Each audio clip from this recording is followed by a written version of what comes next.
Dans cette vidéo, je ne vais pas vous faire court, mais je vais vous parler de jeux. En effet, on peut apprendre en jouant. Donc je vais vous parler de jeux un peu spéciaux. Vous connaissez peut-être le concept, il s'agit d'escape game. J'ai créé une page spéciale. Il suffit de vous rendre dans plus, télétravail, fun stuff, qui veut dire les trucs fun. Vous avez ici une sélection d'escape games séparées en deux niveaux. Niveau A1, A2 qui correspond plus au niveau 6e, 5e. Niveau A2, B1 qui correspond plus au niveau 4e, 3e. Cliquez ici pour accéder aux escape games de votre niveau. Alors, le principe d'un escape game est le suivant. Vous avez des énigmes à résoudre pour passer à l'étape suivante. Après plusieurs étapes, vous arrivez à un code final qui vous permet de sortir, normalement d'une pièce. Ici, ça vous permet de résoudre le jeu. Voilà un peu le principe. Pour les escape games en anglais, cela vous permet de réviser du vocabulaire, de la grammaire, d'avoir des audios, etc. Tout ça de façon ludique. Vous allez reconnaître probablement des personnages, des thèmes. Donc je vais vous présenter, donc là il y a Harry Potter, Alice au pays des merveilles, il y a les pirates, Robinson Crusoe, le Grinch peut-être que vous reconnaissez également, Shrek. Je vais vous montrer un exemple de manipulation avec le Grinch. Cliquez non pas sur l'image, mais sur le titre. C'est le lien direct vers l'escape game qui a été prévu par d'autres profs. C'est pas moi qui ai créé ces escape games.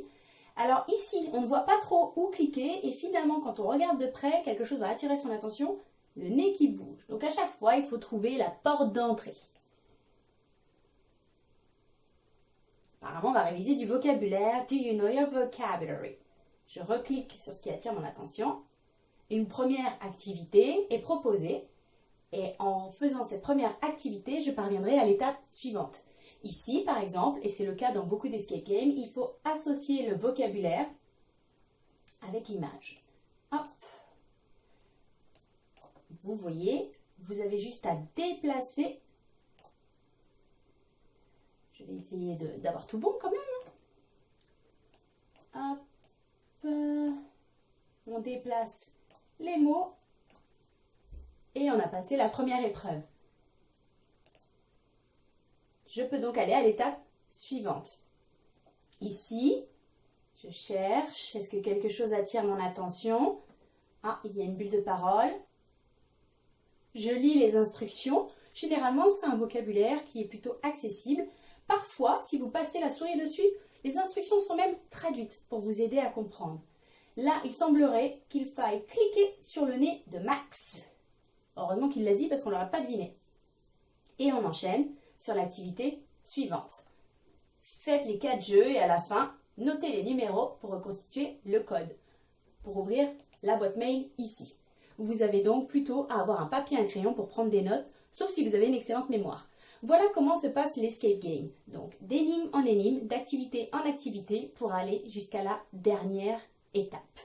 Vous avez donc ici toute une sélection pour le niveau A1, A2. Si vous allez sur l'autre page, Escape Game A2B1, d'autres propositions sont faites. Par exemple ici l'entretien d'embauche ou encore un Escape Game pour découvrir New York, Harry Potter ou la Saint-Patrick. Voilà, il se peut que j'en ajoute d'autres au fur et à mesure. En tout cas, les Escape Games sont un moyen pratique d'apprendre en s'amusant. À vous de jouer!